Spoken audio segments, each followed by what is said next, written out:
नमस्कार।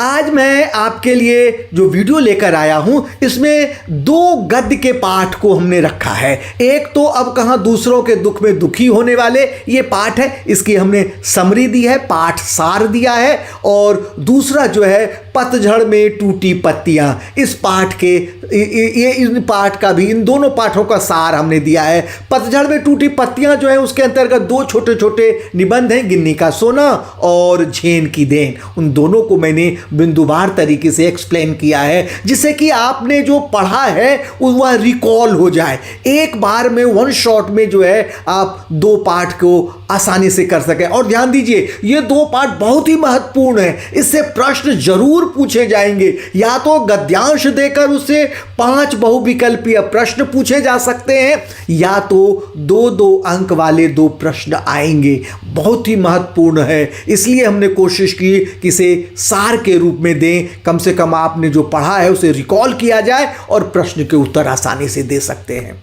अब कहां दूसरों के दुख से दुखी होने वाले, पाठसार। आइए करते हैं। पाठसार में क्या है? इस पाठ में वर्णित किया गया है कि किस तरह आदमी नाम का जीव सब कुछ समेटना चाहता है और उसकी यह भूख कभी भी शांत होने वाली नहीं है। वह इतना स्वार्थी हो गया है कि दूसरे प्राणियों को तो पहले ही बेदखल कर चुका था, परंतु अब वह अपनी ही जाति अर्थात मनुष्यों को ही बेदखल करने में जरा भी हिचकिचाता नहीं है, जरा भी परहेज नहीं करता है। परिस्थिति यह हो गई है कि न तो उसे किसी के सुख दुख की चिंता है और न ही किसी को सहारा या किसी की सहायता करने का उसका इरादा है। लेखक पाठ में ऐसे व्यक्तियों के उदाहरण देते हुए जो सभी तरह के प्राणीधारियों की रक्षा करना अपना कर्तव्य मानते थे, इनमें सबसे पहला उदाहरण सुलेमान का है। सुलेमान ईसा से 1025 वर्ष पहले एक बादशाह थे। वह सभी पशु पक्षियों की भाषा भी जानते थे। एक बार सुलेमान अपनी सेना के साथ एक रास्ते से गुजर रहे थे। रास्ते में कुछ चींटियों ने जब रास्ते से गुजरते हुए घोड़ों के चलने की आवाज़ सुनी तो वे डर गईं और एक दूसरे से कहने लगी कि जल्दी से सभी अपने अपने बिलों में चलो। सुलेमान ने उनकी बातें सुन ली। वे चींटियों से बोले कि तुम में से किसी को भी घबराने की जरूरत नहीं है। सुलेमान को खुदा ने सबकी रक्षा करने के लिए बनाया है। अगला उन्होंने उदाहरण लेखक ने दिया है कि सुलेमान की तरह ही नेक इंसान एक और उसी तरह की घटना का वर्णन सिंधी भाषा के महाकवि शेख अयाज ने अपनी जीवन कथा में किया है। एक दिन शेख अयाज के पिता कुएं से नहा कर लौटे। अभी उनके पिता ने रोटी का पहला टुकड़ा तोड़ा ही था कि उनकी नज़र उनके बाजू पर धीरे धीरे चलते हुए एक काले चोटे पर पड़ी। जैसे ही उन्होंने कीड़े को देखा वे भोजन छोड़कर खड़े हो गए। इस पर माँ ने पूछा कि क्या भोजन अच्छा नहीं लगा? इस पर शेख अयाज के पिता ने जवाब दिया कि ऐसी कोई बात नहीं है। उन्होंने एक घर वाले को बेघर कर दिया है, वे उसी को उसके घर यानी कुएं के पास छोड़ने जा रहे हैं। अगला कह रहा कि बाइबिल और जितने भी दूसरे पवित्र ग्रंथ हैं उनमें नूह नाम के एक ईश्वर के संदेश वाहक का वर्णन मिलता है। उनका असली नाम नूह नहीं था, उनका नाम लश्कर था, लेकिन अरब के लोग उनको इस नाम से याद करते हैं क्योंकि वे सारी उम्र रोते रहे। इसका कारण एक जख्मी कुत्ता था। नूह के सामने से एक दिन एक जख्मी कुत्ता गुजर रहा था। उस कुत्ते को देखकर नूह ने उसे अपमानित करते हुए कहा कि गंदे कुत्ते तू दूर हो जा। ऐसा नूह ने इसलिए कहा क्योंकि इस्लाम में कुत्तों को गंदा समझा जाता है। कुत्ते ने उसकी अपमानजनक बात को सुनकर जवाब दिया कि न तो वह अपनी मर्जी से कुत्ता बना है और न ही नूह अपनी मर्जी से इंसान बना है। जिसने भी हमें बनाया है वो सबका मालिक तो एक ही है। जब मिट्टी से मिट्टी मिले खोके सभी निशान, किसमें कितना कौन है कैसे हो पहचान। लेखक इन पंक्तियों के माध्यम से कहना चाहता है कि उस ईश्वर ने हम सभी प्राणधारियों को एक ही मिट्टी से बनाया है। यदि सभी से प्राण निकाल कर वापस मिट्टी में बना दिए जाएं तो किसी का कोई निशान नहीं रहेगा जिससे पहचाना जा सके कौन सी मिट्टी किस प्राणी के हैं। भाव यह हुआ कि लेखक कहना चाहता है कि व्यक्ति को अपने व्यक्तित्व पर घमंड नहीं करना चाहिए, क्योंकि यह कोई नहीं जानता कि उसमें कितनी मनुष्यता है और कितनी पशुता। नूह ने जब कुत्ते की यह बात सुनी कि जिसने भी हमें बनाया है वो सबका मालिक तो एक ही है, तो वह लंबे समय तक अपनी मूर्खता पर रोते रहे और पश्चाताप करते रहे। उन्हें महाभारत का वह दृश्य लेखक को याद आ गया जहां एक कुत्ता युधिष्ठिर का अंतिम समय तक साथ निभाता नजर आता है, जबकि बाकी सभी पांडव द्रौपदी सहित उनका साथ छोड़ते चले जाते हैं।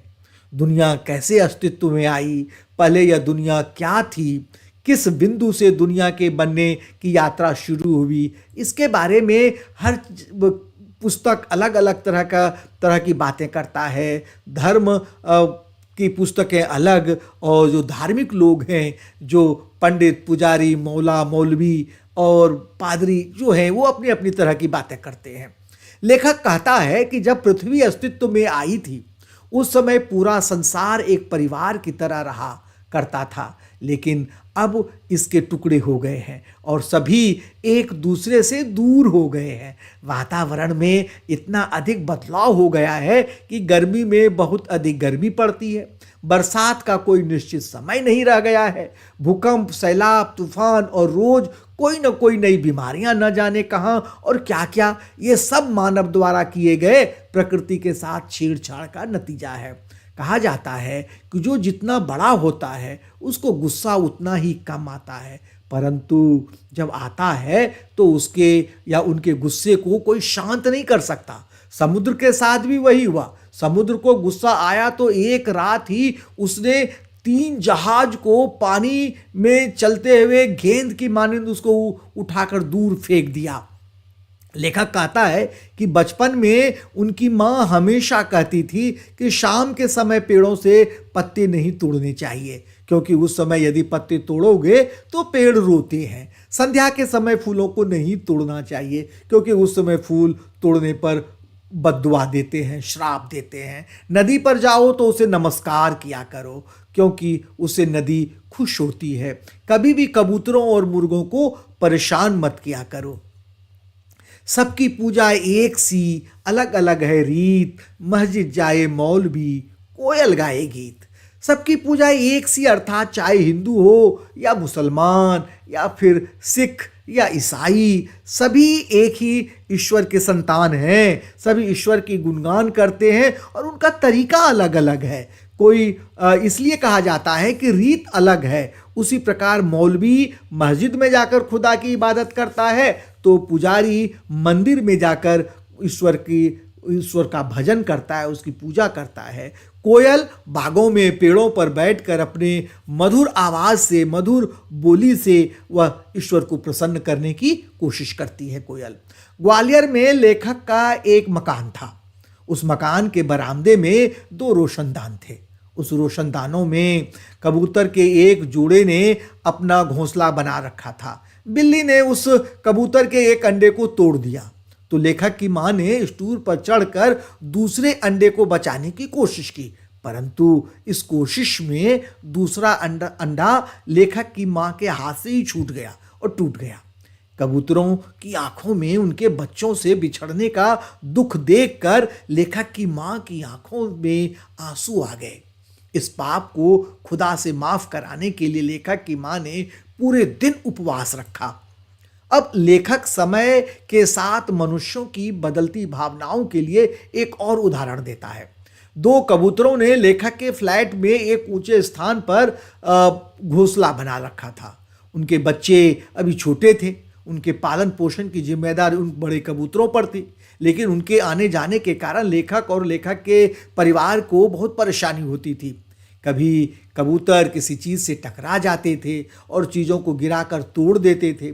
कबूतरों के बार बार आने जाने और चीज़ों को तोड़ने से परेशान होकर लेखक की पत्नी ने जहाँ कबूतर का रहने का स्थान था वहाँ पर जाली लगवा दी उन्होंने, और जहाँ से कबूतर आते जाते थे उस खिड़की को भी बंद कर दिया। अब दोनों कबूतर खिड़की के बाहर रात भर चुपचाप और दुखी बैठे रहते हैं। मगर अब ना तो सोलोमन है, ये लेखक का कहना है कि अब ना तो वो सोलोमन है और ना ही लेखक की माँ है जो उन कबूतरों के दुख को देखकर रात भर प्रार्थना करती रहे। अर्थ यह हुआ कि समय के साथ व्यक्तियों की भावनाओं में, उनकी संवेदनाओं में भारी अंतर आ गया। पहले के लोग किस प्रकार पशु पक्षियों, पेड़ पौधों से प्रेम करते थे, मोहब्बत करते थे, उसकी देखभाल करते थे, और अब मनुष्य उन पशु पक्षियों को तंग करने में लगे हैं, पेड़ पौधों को काट कर प्रदूषण फैलाने में लगे रहते हैं। अपने स्वार्थ के पीछे लोग पागल हो रहे हैं। नदियाँ सींचे खेत को, तोता कुतरे आम, सूरज ठेकेदार सा, सबको बांटे काम। इन पंक्तियों के द्वारा लेखक कहना चाहता है कि जिस तरह नदियाँ बिना किसी भेदभाव के सभी खेतों को अपना पानी देती है, तोता जिस तरह से किसी भी आम के बगीचे से आम खाने पहुंच जाता है, अर्थात उसे कोई फर्क नहीं पड़ता आम का बगीचा किस जाति धर्म के लोगों का है, उसी प्रकार सूरज भी बिना किसी भेदभाव के सभी को जगाकर काम करने के लिए प्रेरित करता है। उसी तरह हमें भी नदी और सूरज की तरह दूसरों की भलाई के लिए काम करना चाहिए। अब अगला पाठ जो है पतझड़ में टूटी पत्तियां, इस पाठ का हम सार करते हैं। रविंद्र केलेलकर इस पाठ का लेखक है। अब देखिए, आइए, गिन्नी का सोना, इस पतझड़ में टूटी पत्तियों के अंतर्गत दो छोटे छोटे निबंध हैं, गिन्नी का सोना और झीन की देन। तो आइए सबसे पहले गिन्नी का सोना करते हैं। इसे पॉइंट दर पॉइंट हमने रखा है कि शुद्ध आदर्शों का स्वरूप, शुद्ध सोने में तांबा मिलाने पर गिन्नी का सोना बनता है। गिन्नी का सोना क्या है? गिन्नी का सोना किसे कहते हैं? गिन्नी का सोना वह है जब शुद्ध सोने में थोड़ा तांबा मिला देते हैं तो वह गिन्नी का सोना बन जाता है। महिलाएं जो हैं अक्सर इसी सोने से अपना आभूषण बनवाती हैं, गहना बनवाती हैं। यह अधिक चमकीला और मजबूत होता है। औरतें इसी सोने के गहने बनवाती हैं। शुद्ध आदर्श भी शुद्ध सोने के समान होते हैं। कुछ लोग उसमें व्यावहारिकता का तांबा मिला देते हैं और उसे चलाकर दिखाते हैं। तब हम लोग उन्हें प्रैक्टिकल आइडियलिस्ट कहकर उनका वर्णन करते हैं। पर यहाँ ध्यान देना चाहिए, आवश्यक यह है कि वर्णन आदर्शों का नहीं होता है, व्यावहारिकता का होता है। ऐसे लोग प्रैक्टिकल आइडियलिस्टों के जीवन से आदर्श धीरे धीरे पीछे हटने लगता है और उनकी जगह पर व्यावहारिकता, सूझबूझ ही आगे आने लगती है। अब यहाँ पर ऐसे व्यावहारिक लोग जो होते हैं जीवन में सफल भी होते हैं, आगे भी बढ़ते हैं, लेकिन आदर्शवादी लोगों में और व्यावहारिक प्रैक्टिकल आइडियलिस्टों में अंतर यही है कि प्रैक्टिकल आइडियलिस्ट अपने लिए जीता है, अपने स्वार्थ के लिए जीता है, जो कुछ भी करता है अपने लिए करता है, जबकि आदर्शवादी जो लोग होते हैं वे अपने साथ साथ दूसरों के लिए भी, उनके हित के लिए भी करता है, खुद भी आगे बढ़ते हैं और दूसरों को भी आगे बढ़ने में मदद करते हैं। गांधी जी के विलक्षण आदर्श, कुछ लोगों का मानना था कि गांधी जी व्यावहारिकता को पहचानते थे, इसलिए वे विलक्षण आदर्श चला सके। गांधी जी कभी आदर्शों को व्यावहारिकता के स्तर पर नहीं उतरने देते थे, बल्कि वे व्यावहारिकता को आदर्शों की ऊंचाई तक ले जाते थे और सोने में तांबा नहीं बल्कि तांबे में सोना मिलाकर उसकी कीमत बढ़ा देते। देखिए, ध्यान दीजिए क्या कह रहे हैं यहाँ पे लेखक, क्या कहना चाहता है? लेखक कहना चाहता है कि गांधी जी का आदर्श अगर इतनी ऊंचाई पर है तो व्यावहारिकता अगर यहाँ उससे थोड़ा नीचे है तो व्यावहारिकता को उठाकर आदर्श की ऊंचाई तक ले जाते थे गांधी जी। ठीक उसी प्रकार से जैसे कोई सोने में तांबा नहीं मिलाकर तांबे में सोना मिलाकर तांबे का मूल्य बढ़ा दे। देखिए, अगर सोना तो अभी क्या है 82,000 का 10 ग्राम है और तांबा क्या होगा? तांबा बहुत होगा तो 1,000 किलो होगा। अगर आप तांबे में सोना मिलाएंगे तो तांबे का मूल्य बढ़ जाएगा और सोने में अगर तांबा मिला देंगे तो सोने का मूल्य गिर जाएगा। तो गांधी जी ठीक उसी तरह से करते थे, आदर्श में व्यावहारिकता मिलाते थे, लेकिन व्यावहारिकता को आदर्श की ऊंचाई तक ले जाते थे। व्यवहारवादी व आदर्शवादी लोग, व्यवहारवादी लोग हमेशा जागरूक होते हैं, वे लाभ हानि का हिसाब लगाकर ही कदम उठाते हैं, वे अपने जीवन में सफल भी होते हैं, परंतु महत्व इस बात का अधिक है कि खुद ऊपर चढ़ें और दूसरों को भी लेकर चढ़ें, दूसरों को साथ लेकर ऊपर चढ़ने का काम आदर्शवादी लोग ही करते हैं। ऐसे लोगों ने ही समाज को शाश्वत मूल्य दिए हैं, व्यावहारिक लोगों ने तो समाज को गिराया ही है। शाश्वत मूल्य क्या है हमारा? दया, प्रेम, अहिंसा, सत्य, ये सारे हमारे शाश्वत मूल्य हैं और ये आदर्शवादियों के दिए हुए हैं, उनके द्वारा निर्मित शाश्वत मूल्य हैं जो हजारों हजार वर्षों से हमारे जीवन में चले आ रहे हैं। आगे करते हैं, अगला क्या है? झेन की देन। झेन की देन क्या है? झेन की देन एक चाय पीने की विधि है, जापानियों को एक अनमोल देन है, अनमोल परंपरा के रूप में उन्हें चीज मिली है। जापानियों के मानसिक रोग का कारण क्या है? लेखक ने अपने मित्र से पूछा कि यहाँ के लोगों को कौन सी बीमारियां अधिक होती हैं। उसके मित्र ने जवाब दिया कि जापान के 80% लोग तनाव के कारण मन से अस्वस्थ होते हैं, यानी मानसिक रोग उन्हें होता है। इसका कारण उनके जीवन में की बढ़ती रफ्तार है।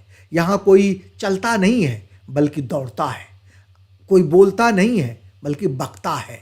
अमेरिका से प्रतिस्पर्धा के कारण 1 महीने में पूरा होने वाला काम 1 दिन में पूरा करने की ये कोशिश करने लगे हैं, जिससे कि दिमाग की रफ्तार और बढ़ गई है। वैसे दिमाग वैसे तेज, उसकी रफ्तार तेज होती है, और अगर इंजन लगा दिया जाए तो और भी दुगनी तिगनी चौगनी रफ्तार से दिमाग चलने लगता है और धीरे धीरे तनाव में आकर वह ब्रेक डाउन हो जाता है। इसी कारण जापान में मानसिक रोग बढ़ गए थे। लेखक का जापानियों की टी सेरेमनी में जाना। शाम को लेखक के मित्र उसे टी सेरेमनी में ले गए। चाय पीने की यह एक विधि है, जापानी में इसे चानोयू कहते हैं। वह एक 6 मंजिला इमारत थी जिसकी छत पर दफ्ती की दीवारों वाली और चटाई की जमीन वाली एक सुंदर पर्णकुटी थी। बाहर बेढब सा एक मिट्टी का बर्तन भरा रखा हुआ था। हाथ पांव धोकर व तौलिए से पोंछकर सभी लोग अंदर गए। अंदर बैठे चाजिन ने कमर झुकाकर उन्हें प्रणाम किया और बैठने की जगह दी। अंगीठी सुलगाई, उस पर चायदानी रखी गई। बगल के कमरे से जाकर कुछ बर्तन लाए, तौलिए से उसे साफ किया। चाय तैयार हुई तो चाजिन ने चाय भरे प्याले उन लोगों के सामने रखे। वहाँ लेखक सहित 3 मित्र थे। इस विधि में शांति मुख्य बात होती है, इसलिए 3 से अधिक व्यक्ति वहाँ एक साथ प्रवेश नहीं कर सकते। टी सेरेमनी में चाय पीने की प्रक्रिया क्या है? टी सेरेमनी में उपस्थित सभी लोगों के प्याले में थोड़ी थोड़ी चाय, 2 घूंट भर चाय रखी गई और लोग सिर्फ अपनी जीभ को चाय तक ले जाते थे। एक एक बूंद कर होठों से प्याले को लगाकर पीते रहे। कुछ देर के बाद क्या हुआ? कुछ देर के बाद मानसिक स्थिति ऐसी हो गई, लेखक न भूत में जी रहे थे, जीने लगा, न भविष्य में बल्कि वर्तमान में जीने लगा। और वह जो वर्तमान था वह अनंत काल जितना लंबा था। यह सिलसिला दिमाग की रफ्तार धीरे धीरे कम हो गई। अगला, झेन परंपरा की देन क्या है जापानियों के लिए? अक्सर हम लोग या तो गुजरे हुए दिनों की खट्टी मीठी यादों में उलझे रहते हैं या भविष्य के रंगीन सपने देखते रहते हैं। यथार्थ में दोनों काल मिथ्या है, झूठा है। हमारे सामने जो वर्तमान क्षण है वही सत्य है, उसी में जीना चाहिए। जीना किसे कहते हैं उस दिन मालूम हुआ। जापानियों को झेन परंपरा की यह एक अद्भुत देन है, बड़ी देन है। देखिए बच्चों, प्रश्न आ सकता है कि अक्सर हम लोग या तो गुजरे हुए दिनों की खट्टी मीठी यादों में उलझे रहते हैं या भविष्य के रंगीन सपने देखते रहते हैं। इन्वर्टेड कोमा में बंद होगा। लेखक इन वाक्यों के माध्यम से या लेखक अपने इस कथन के माध्यम से क्या कहना चाहता है झेन की देन परंपरा, झेन की देन पाठ के आधार पर या निबंध के आधार पर इसकी व्याख्या कीजिए या इसका बताइए। तो ये 2 नंबर के प्रश्न होंगे, कॉम्पिटेंसी आधारित प्रश्न होंगे, इस तरह के प्रश्न पूछे जा सकते हैं। तो ध्यान रखिए, मैंने कोशिश की है कि इस वीडियो में 2 पाठों को रखूं। एक दोनों अद्भुत पाठ है, दोनों में से प्रश्न जरूर आते हैं, हर एक परीक्षा में इन दोनों में से किसी में से एक से प्रश्न, मुझे तो ऐसा लगता है कि इस बार इस दोनों पाठ में से प्रश्न पूछे जाएंगे। एक से एक गद्यांश होगा और उसमें से 5 बहुविकल्पीय प्रश्न होंगे और दूसरा जो होगा उससे 2 नंबर के प्रश्न होंगे, या अगर गद्यांश नहीं होगा तो दोनों से एक एक प्रश्न होंगे 2-2 अंक के। ये गांठ बांध लीजिए बच्चे, ये जरूर इन दोनों पाठों में से प्रश्न होगा, आपसे पूछा जाएगा, इसलिए ध्यान से इस वीडियो को सुनिएगा। यह वीडियो आपको कैसा लगा? अच्छा लगा हो तो लाइक और सब्सक्राइब जरूर कर दीजिएगा, और साथ ही मैं आपको शुभकामनाएं देता हूं। आप बोर्ड की परीक्षा देने जा रहे हैं और आप 90% से अधिक अंक लेकर पास हों, और मुझे बेहद खुशी होगी अगर आप चैनल पर आकर यह बताएंगे कि आपके कितने प्रतिशत अंक आए। मैं बहुत बहुत धन्यवाद।